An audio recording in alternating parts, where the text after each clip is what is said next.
Welcome to Samba Samba. Enjoy the video. In this video, I will explain how to make an electric glider. First, let's consider the design. Selecting the right wing airfoil is crucial for efficient lift and a good glide. You'll also need to determine the ideal wingspan and chord for your desired performance.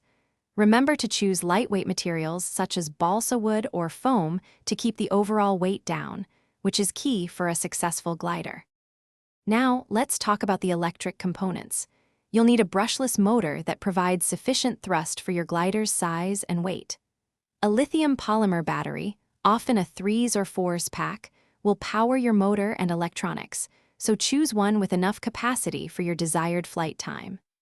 Don't forget to install an electronic speed controller and a reliable receiver for control. Building your glider requires precision. Carefully cut and shape all the airframe components, including the wings, fuselage, and tail sections. Use strong, lightweight adhesives to assemble these parts, ensuring structural integrity. Once the airframe is complete, securely mount your brushless motor, the lithium polymer battery, and all the electronic components, paying close attention to wire routing. Before your first flight, conduct a thorough pre-flight check of all control surfaces to ensure they move freely and correctly. Crucially, balance your glider to achieve the correct center of gravity.